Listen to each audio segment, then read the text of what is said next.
Okay. Hi, Ooh, this is crooked. Wait a minute. Okay. Oh, don't fall. Whoa. Not falling. Not y'all falling. Like what? It's showtime. Get it together, people. This is no amateur hour. Get it together, people. In 5, 4, 3, 2. Hello, everyone. Yes, your friend is back with another YouTube video for the week. And I'm just going to dive right into it. Just dive right in. So, if you are one of the people who took the poll that I posted on my TikTok, you will know there were two options for what I'm going to be showing you guys this week. Either I was going to be showing you how to make a laundry lasagna, or I was going to be discussing my 5 favorite versions of the Bible to read. Top 5.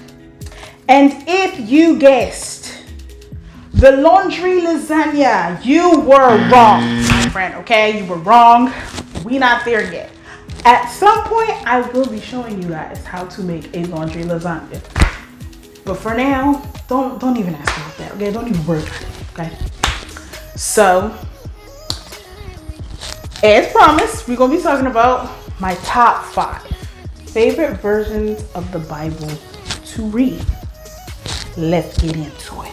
Quick disclaimer, in no way am I trying to put down any other versions or like telling you to read a specific version. This is just my top 5 and my things. If you guys want to explore them for yourself, feel free. But I figure since if you watch my intro video, in my intro video, I talked about how there will be Bible-based things going on. I felt like what better video to start with in regards to biblical things than top 5? Because if at any point I do decide to read on here, which I tried to stay away from, but I'll explain that later, it'll probably be from one of these 5 versions. So let's dive in. So the order in which I am going to list these is going to start from 5 and go to number 1. 5 being the one that I don't really read all that much, but still made the list, and 1 being my absolute just favorite and just delight to read. So let's get into it. Coming in at number 5 is the original, the indisputable, the OG KJV. Make some noise, make some noise. Wah, wah, wah. Yep, King James Version. Now you're probably wondering, how did King James Version make the list? Well, I'll tell you why. If you grew up in church like me and you've had a Bible all your life, you know that if you're anything like me, one of your first encounters with a Bible, or one of your first Bibles when you were mature enough to read, was probably a King James Version Bible. So it's like, I feel like, did I always understand what they were saying? No. Did it make me feel like Jesus and Shakespeare were like second cousins or something? What's up, cousin? How you doing, boy? Cousin! What's up? Yeah. However, okay, I just feel like, KJV is placed on the list because it is the OG. It is like the original. It's probably one of like the most famous versions of the Bible. So number 5 is KJV, and it has all of Jesus's sayings in red. Like, you can't, come on now. That's like indisputable. Am I right? Am I right? The GOAT. So yeah, number 5, KJV. Coming in at number 4. So number 4 is CEB, which stands for the Common English Bible. Now this one comes with a testimony. So I'm not gonna tell y'all the year because I'll be like, you know, putting a date on myself. But back when I was in junior high, right? This was back in the times where iPods and I don't know if iPhones were out. Okay, but iPods were definitely popping, and like I wanted one so bad. Oh my God, I wanted an iPod so bad. And I was probably in like 6th or 7th grade. If you figured out my age, let me know in the comments. And for the people who know me, it doesn't count. But this was around the time where iPods were really popping and I wanted one so bad. Either that or like an MP3 player, whatever. I just needed a music player. And like, I really wanted an iPod, and I was like, oh my God, Mom, I have to have an iPod. Like, I really want one really bad. And so, you know, I would just keep begging her for it. So what had happened was, right, I failed a class. And depending on the year, it was either science or history. But that was my first bold-faced F, or I think it was a D. I know I had gotten an F once. But that was my first bold-faced bad grade on my report card. And in my household, that was wildly unacceptable. Like, I saw that, and my mom was sitting next to me at the report card conference, and I thought I was gonna lose my life. Like, I thought she was gonna send me to the Lord. I thought I was about to be sent to the Lord.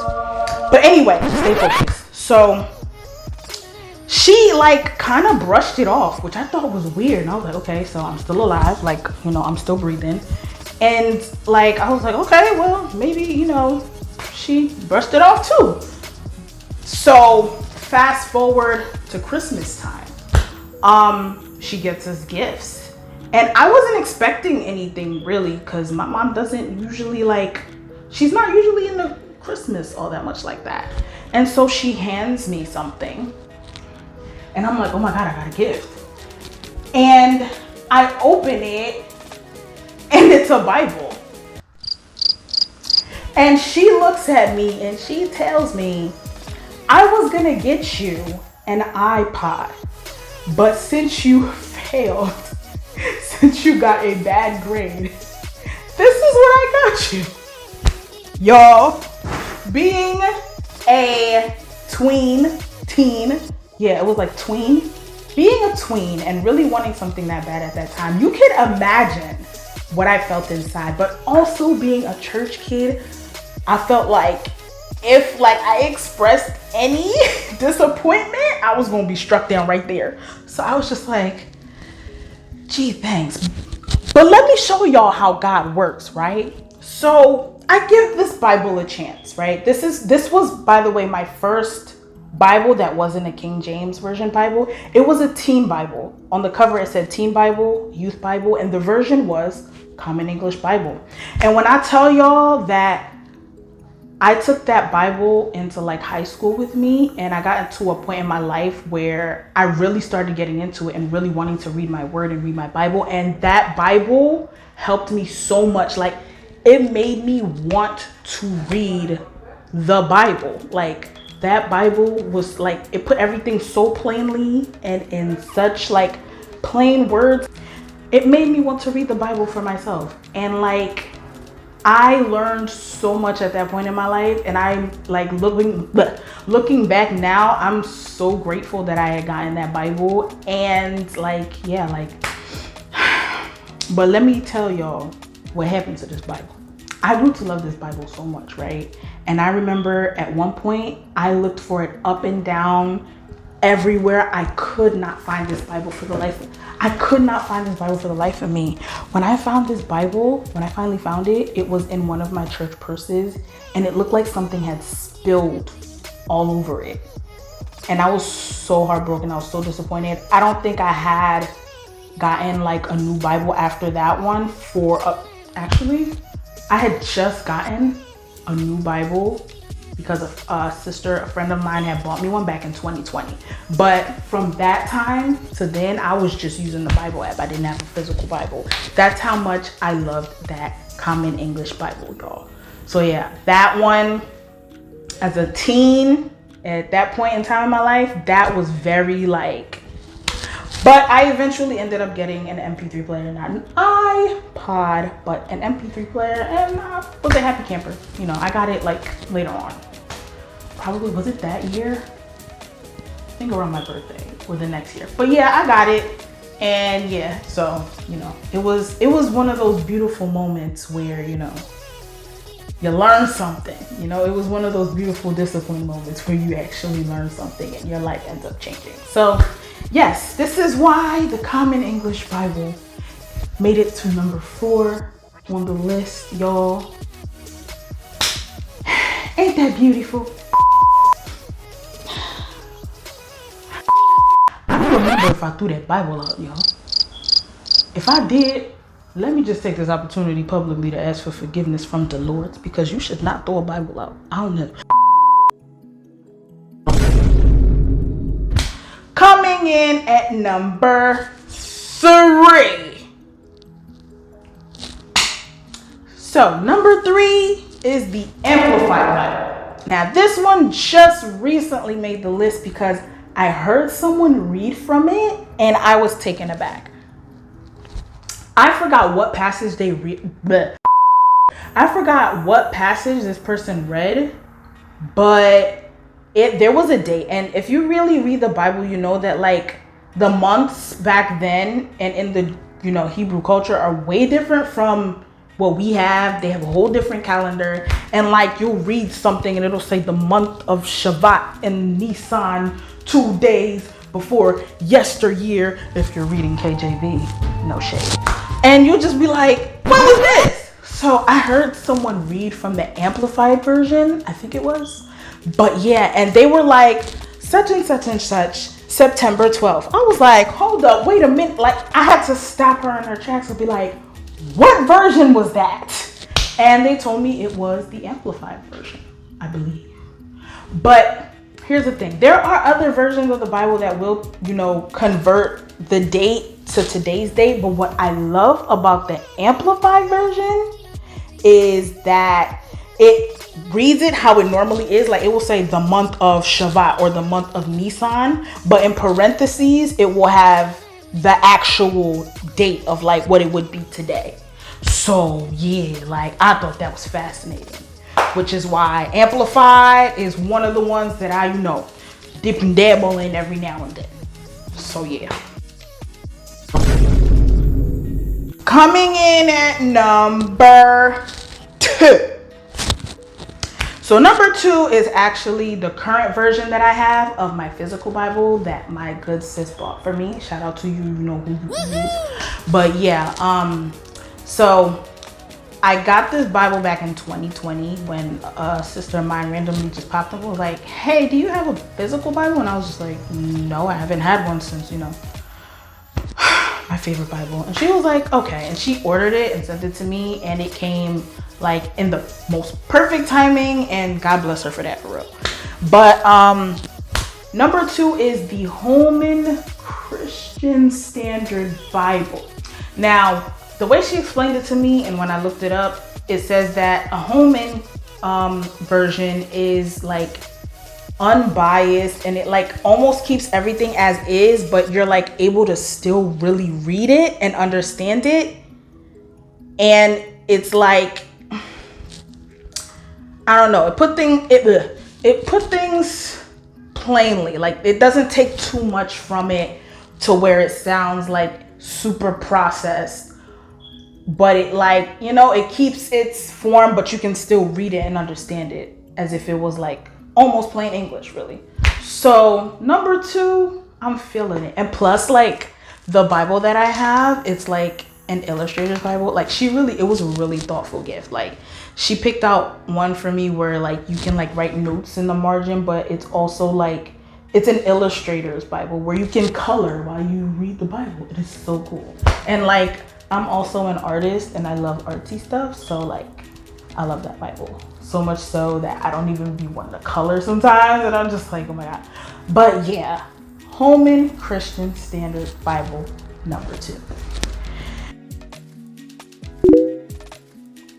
Now, before we get to number 1, okay, let's throw in an honorable mention.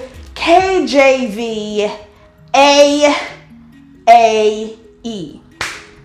Now for the real deep Bible readers, y'all know what that is. I'm not even gonna go too deep into KJV AAE, but honey, what I'll say is, if you want to read KJV AAE, pray for guidance. And like, I don't know, like for so long I've known about that version, but I was scared to go into it because I know there are things in there that aren't in the original text, but it can be something to read for fun, I guess you could say. But yeah, that is the honorable mention, KJV AAE. Drum roll, please. Number 1, my all-time favorite, my roll dog, my home skillet biscuit Bible version, the Message version, ladies and gentlemen. Let's give it up for the Message version. Yeah. So, how did the Message version make it to number 1? If you have ever read the Message version, I promise you, to me, it is one of the funniest versions of the Bible. I remember when I first heard someone read from the Message version, I was like, what are you reading? Like, I recommend the Message version for anyone who has anyone who struggles with being attentive, like your attention kind of like diverts easily, because the Message version, let me tell you something, will keep you hooked. Now, I will say this as a disclaimer. I feel like the Message version shouldn't be read without a supplemental version, which, is a version that keeps things, the way that they are. Because here's the thing about the Message version, which is what I love, but spiritually speaking, and as a believer, it could also be like, what I love about it is it's raw. Like, it's like if your surfer dude homie or like your regular friend was talking to you. Like, here, for instance, here's an excerpt real quick from the Message version. That is hilarious. Cause I was like, raise hell, what? That just made me laugh. But like, I feel like the Message version could be a really good one for younger people, because let me tell you, okay, like it's just fire. Like, it keeps it plain and simple, but I don't know if they meant to be funny, but I just think it's funny because it's like, this is God's word, like. But yo, the Message version is hilarious. But yeah, so there y'all have it, my top 5 favorite versions of the Bible with an honorable mention. And let me know what y'all think. Like, have y'all ever read any of these versions? Like, have y'all, I don't know, is there a version that you guys stick to that you would recommend? Like, let me know, interact, let's talk. But yeah, thank you guys for joining me again for another week if you're watching. And tune in next week where we'll be talking about God knows what, because I sort of kind of decide these things on the fly, okay? But yeah, thanks for chilling with me yet again. I appreciate y'all.